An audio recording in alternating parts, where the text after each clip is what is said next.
Olá pessoal, tudo bem? Aqui é o professor Júlio Pontes e estamos iniciando aqui um curso de Regimento Interno do Senado Federal. Obviamente que esse curso só vale para o concurso do Senado, né? Mas concurso este que é um dos mais desejados, né? Mais esperados do país, não é? O Senado, conhecido aí por ser muito famoso por todas as suas benesses, por ter seus cargos com altos salários, com vários benefícios, o que atrai muita gente, tá? Antes, só uma breve apresentação, tá? Eu sou servidor do Senado, eu sou policial do Senado, sou policial legislativo do concurso de 2008, né?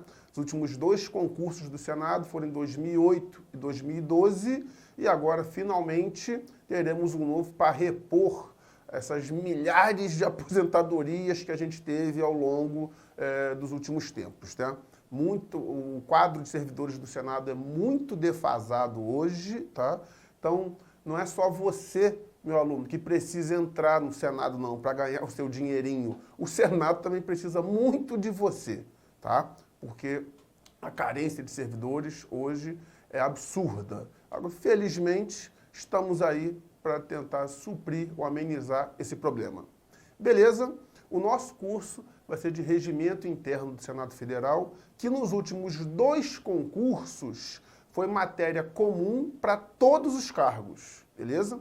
Todos os cargos, seja no concurso de 2008, seja no concurso de 2012, eles exigiram o regimento, tá? Então, independente do cargo para o qual você esteja estudando, tá? Regimento é de grande valia para você, porque é a matéria mais diferente, não é, do seu concurso. Se você estuda para outros concursos, aí ouviu falar do concurso do Senado, vai migrar para ele, praticamente todas as outras matérias você já viu. Agora, o que há de novidade, e isso é para você e é para todo mundo também, o Regimento Interno do Senado Federal, que traz as regras de funcionamento dessa Casa Legislativa. Tranquilo? Dá uma informação aqui para vocês. Você pode se perguntar o seguinte: quais são os requisitos para que eu possa fazer um curso de Regimento Interno do Senado? Veja bem, se por acaso essa é a primeira matéria que você está estudando, beleza, tá? Você vai aprender com um pouquinho mais de dificuldade, tá? Mas vai aprender. Por que eu digo com um pouco mais de dificuldade? Porque existe um requisito que ajuda em muito no seu estudo de regimento, que é você ter uma boa base em direito constitucional. E quando eu digo direito constitucional, eu nem quero exigir que você já tenha estudado tudo de direito constitucional, não. Mas a sua Constituição Federal, assim como o regimento, ela é dividida em títulos. Existe o título da sua Constituição que fala sobre organização dos poderes. Lá dentro nós temos o capítulo do Poder Legislativo, do Poder Executivo e do Poder Judiciário. De forma que o que existe de requisito para você estudar regimento? Estar num nível bom, se possível num nível de excelência em poder legislativo lá na sua Constituição, o que abrange, obviamente, processo legislativo constitucional. O que eu estou pedindo, o que eu estou falando para você é o seguinte: poder legislativo na sua Constituição vai do artigo 44 ao 75, tá? São 20 e poucos artigos, tá? Apesar disso, tem bastante informação aí, e eu estou enfatizando que se você é bom, se você está num bom nível nessa parte da Constituição, o seu curso de regimento vai fluir de forma bem mais tranquila, comparando com aquele aluno que nunca estudou essa parte de direito constitucional na vida. Beleza? Então, volte ao seu material, ao seu livro, ao seu caderno, suas anotações de direito constitucional, estude poder legislativo, estude processo legislativo constitucional. Beleza? Isso aqui, né, uma das facilidades da gente estar estudando online é que você pode parar o vídeo e estudar tudo aquilo que eu estou pedindo, ainda que vai levar 1, 2, 3, 4, sei lá quantos dias, mas isso você não está, de forma alguma, perdendo tempo. Pelo contrário, você estará ganhando tempo, porque em muitos momentos do nosso curso, muitos mesmo, eu vou fazer menção à Constituição Federal. E quando eu fizer menção à Constituição, meu amigo, praticamente tudo está dentro desses dispositivos que eu mencionei, Poder Legislativo, lá na Constituição Federal, do 44 ao 75. Aliás, para te ajudar, não precisa nem ir ao 75. Se você for até o 69, já está de ótimo tamanho. Artigos 44 a 69 da Constituição Federal. É super indicado que você estude isso primeiro, antes de vir para o nosso regimento. Essa foi uma indicação, agora eu vou dar um outro bizu, que aí é obrigação. Aí é indispensável, não dá para abrir mão, não tem como. É necessário que você tenha em mãos o regimento. Se você não tem ele em meio físico, tá? Beleza, baixa online, tá? Baixa, imprime se você quiser, ou deixa só lá no seu computador, lá no PDF, do jeito que você preferir. Agora, é indispensável que você tenha o regimento. Não é sugestão, é uma obrigação. Por quê? Porque a gente vai estudar aqui, você vai perceber que eu tento fazer isso aqui o mais parecido possível com uma aula presencial. Ou seja, eu não trago aqui slides pronto para ficar lendo para você. Eu não copiei o regimento, coloquei no PowerPoint e vou ficar lendo aqui. Porque ler, você sabe ler, ué. Tá? Então a gente vai fazer uma aula aqui como se fosse um quadro negro vazio. Eu escrevo, e é necessário enfatizar isso, porque eu quero que você tenha um caderno aí, porque você vai copiar como se estivesse numa sala de aula normal. E qual vai ser o seu método, nosso método de estudo? A gente vai ver um determinado ponto aqui, a hora que a gente acabar isso, é indispensável que você vá ao regimento para ler todos os artigos correspondentes do assunto. Não é sugestão, é obrigação. Por quê? Primeiro que o regimento tem 413 artigos. E eu não vou escrever aqui na tela os 413. Humanamente impossível, a gente vai ter que ter 200 mil aulas para cobrir isso. Não existe. A gente vai ver o que é de mais relevante e é muita coisa, tá? Não é para você falar, então só vou ver os principais pontos aqui, vai ser pouca coisa. Não, é muita coisa, tá? Além disso, e tão importante quanto, as provas de regimentos, questões de concurso de regimento, são muito literais. Não existe doutrina, tá? Não é que nem direito administrativo, que um autor fala uma coisa, o outro cria uma classificação de não sei o quê, o outro inventa não sei o quê. Não. Regimento parece uma matéria exata, porque é só preto no branco. Como é que as bancas fazem questão? Pega um dispositivo do regimento e joga na prova. Quando a questão está certa, quase sempre é só Ctrl+C, Ctrl+V, copia e cola. Quando está errado, ele muda uma coisa ou outra. Então, é necessário que você leia o regimento. Porque as questões de prova que estão corretas, é tudo cópia. Aí quando você está lendo, você fala, ih, já li isso aqui igualzinho. Então, você precisa do regimento. Onde eu baixo, professor? Tem lá na página do Senado, tá? Agora, se você não quer procurar na página do Senado, faz só o certo, né? Joga no Google, meu amigo, Regimento Interno do Senado Federal. Provavelmente o primeiro link vai te apontar para a página correta do Senado, tá? O regimento tem 2 volumes, baixe apenas o primeiro. Não precisa baixar o volume 2, que é muito maior, por sinal, né? Então, pelo menos uma notícia boa aqui, você vai baixar só o volume 1, que é menor. E veja bem, menor tem mais de 400 artigos, né? Só Jesus. Beleza? Então, tenha o regimento em mãos. Ao final do nosso curso, você vai ter um caderno, ele vai ter diversas anotações, vai ser sua principal fonte de estudo, porém, você tem que estudar um ponto que está lá no seu caderno, depois ir ao regimento, ler tudo o que está lá.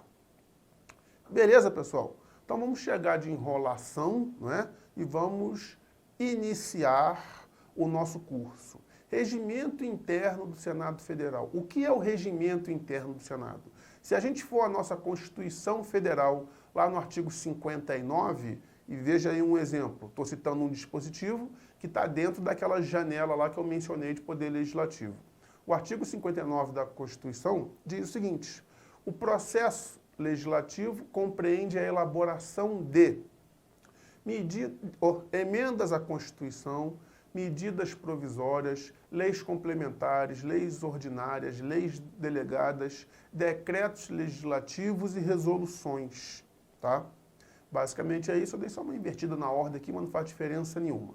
Então, o processo legislativo, tá, é um processo, como o próprio nome já diz, para elaborar determinadas normas, essas normas legislativas, que a Constituição chama, chamada de normas primárias. A última delas que eu falei foram as resoluções.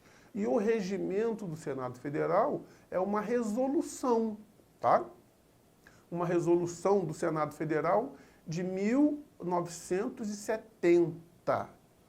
Ui, é isso mesmo que você falou. O regimento é de 1970.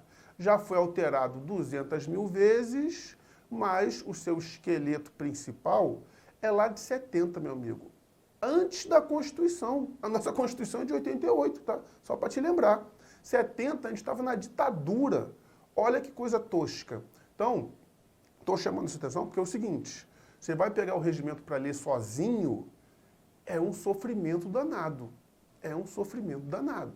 Porque a linguagem é muito técnica, a linguagem é só voltada para o legislativo. Se você não trabalha em um órgão legislativo, nunca estudou para um concurso da área legislativo, você pega o regimento para ler e fica sem entender um monte de coisa. E é por isso que eu estou aqui para te ajudar, para traduzir essa norma aí defasada, antiga, mas que vai virar uma bíblia para você. Porque você vai chegar num nível bom de regimento para passar no seu concurso. Tranquilo? Então, a gente vai aqui traduzir essa linguagem difícil, complicada, para quem nunca viu, não é? Tá? Que é o regimento interno do Senado Federal. Tá?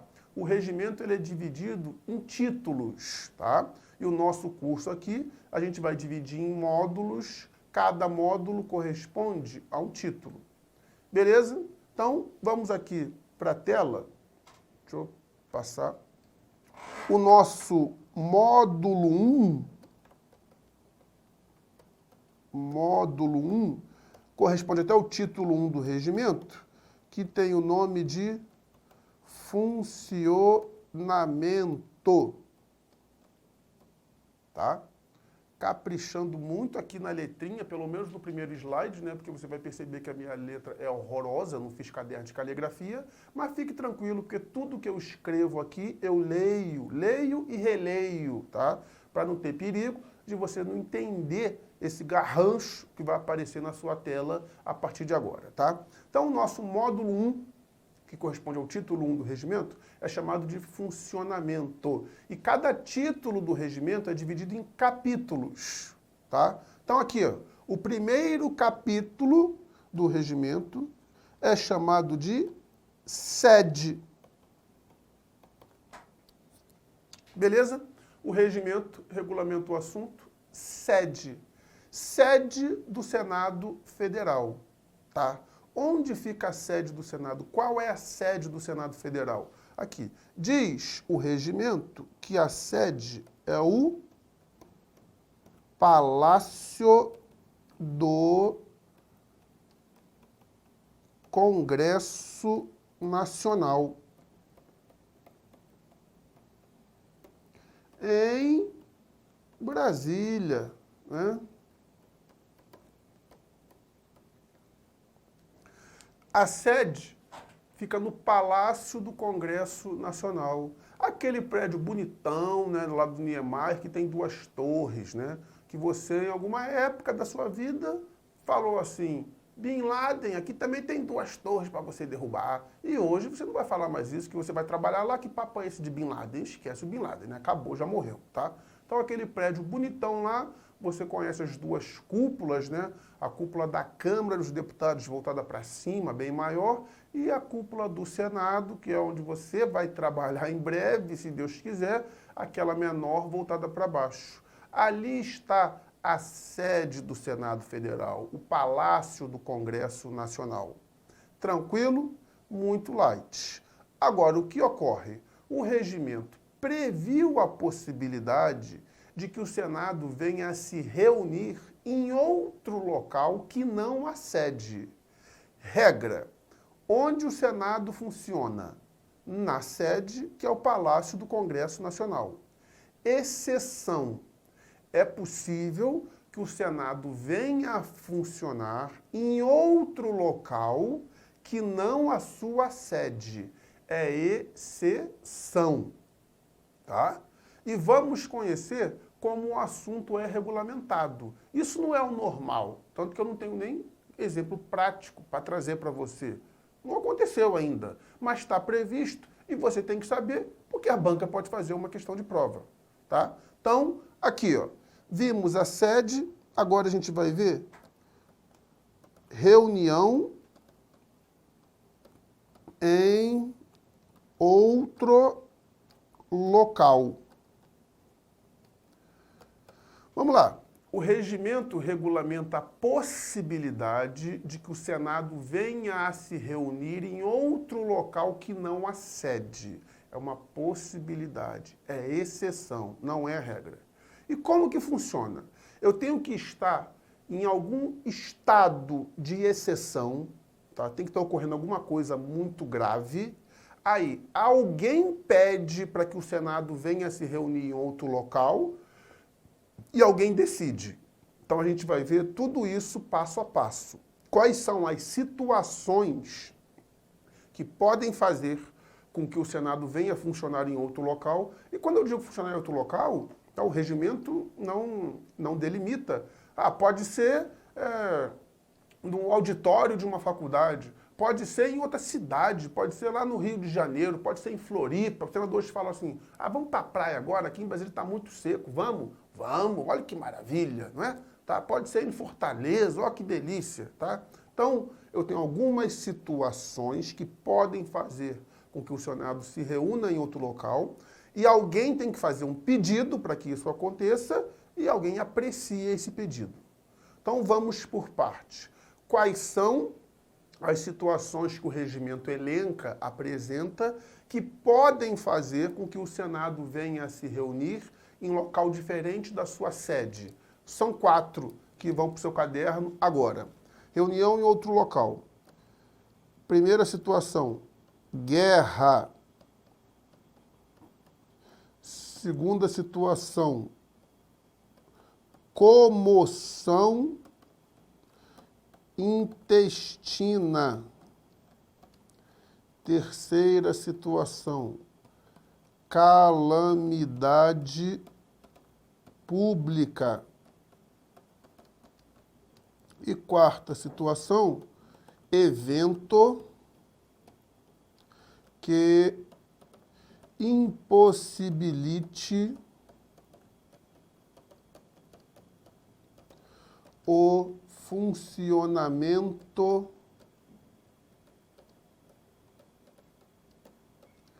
na sede.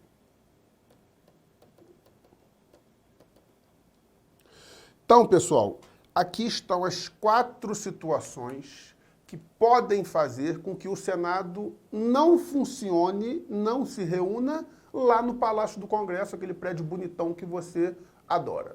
Vamos comentar cada uma delas. Guerra. Guerra simples, né? Imagina que o Brasil está em guerra com algum país aí, está em guerra com a Argentina, sei lá que está em guerra com quem, e aí está perigoso ficar aqui, senão vão bombardear o Congresso, sei lá o que vai acontecer. Vamos lá para Manaus. Vai para Manaus então, beleza? Comoção intestina. Pessoal, comoção é um evento de grandes proporções. Intestino, que o regimento quer falar, com essa linguagem lá do tempo do Ronca, é interno ao país. Então, um evento que ocorra internamente aqui ao nosso país, muito grave, muito relevante. Por exemplo, um golpe de Estado. Já imaginou? É golpe, tá? Tem um golpe, tá? Isso pode ser caracterizado, é um exemplo de comoção intestina. Calamidade pública. Vamos supor que as chuvas torrenciais, né, em Brasília alagou o plenário está alagado. Os senadores vão se reunir no plenário? Não, está alagado. Como é que vai ter sessão se lá está alagado? Tá? Calamidade pública, inundou Brasília toda. O plenário está alagado. Como é que vai funcionar? Não tem como. Evento que impossibilite o funcionamento na sede. Vamos imaginar que o plenário pegou fogo, tá? Muita gente vai comemorar, né? Ah, mas no meu exemplo aqui, o exemplo é triste. O plenário pegou fogo, não tem como funcionar. Como é que eu vou ter uma sessão? O Senado tem um plenário, que você conhece, você vê na televisão, lá ocorrem as sessões do Senado. Lá que os senadores fazem o que tem que fazer, que é discutir e votar projetos, fazer leis. Se o plenário pegou fogo, como é que vai ter sessão no plenário? Não tem como. Então, são essas 4 situações que podem fazer com que o Senado se reúna em outro local. Mas não é automático. Não é automático. Não é o fato de a gente estar em guerra que o Senado não vai funcionar em Brasília, não vai funcionar lá no Palácio do Congresso. Por quê? Alguém tem que pedir e alguém tem que autorizar esse pedido. Então vamos à regra aqui. Aqui estão as 4 situações e o regimento diz o seguinte, que deve haver um pedido, e pedido no âmbito legislativo tem o nome de... Tá horroroso isso aqui, né? Tem o nome de requerimento. Requerimento. Um requerimento da maioria dos senadores e a mesa determina. Quando eu digo determina, determina o funcionamento em outro local. Então, veja bem, para que o Senado venha se reunir em outro local que não a sede, tá? Deve haver um requerimento assinado pela maioria dos senadores e a mesa aprecia esse requerimento. Maioria dos senadores. Pessoal, aliás, nessa última frase que eu escrevi, aparecem 2 termos novos e que a gente tem que esmiuçar isso, detalhar isso. Primeiro, maioria, tá? Quando ele fala maioria dos senadores, a gente tem que falar sobre maioria. Inclusive, a gente vai fazer aqui um estudo das maiorias e depois eu vou falar um pouquinho sobre mesa. Tranquilo? Então, vamos fazer o seguinte, tá? Para eu não ter que cortar o meu raciocínio no meio, quando a gente começar a falar de maioria, porque é um assunto que leva um pouquinho de tempo, a gente para esse vídeo por aqui. A partir do próximo, a gente começa com o estudo das maiorias, porque é um tópico bem relevante que vai te acompanhar ao longo do regimento todo. Depois a gente fala um pouquinho do que é a mesa. Eu falo para você, a mesa determina. Aí você fala, mesa. Na minha sala tem uma mesa. Que papo é esse que a mesa determina? Um objeto determina? Não. A mesa é um órgão do Senado, composto por senadores, tá? Então a gente abre o próximo vídeo falando sobre maiorias, sobre mesa, e depois volta a linha de raciocínio aqui, que é falar sobre o funcionamento em outro local, funcionamento do Senado em outro local, que não a sua sede. Beleza? Então, até a próxima.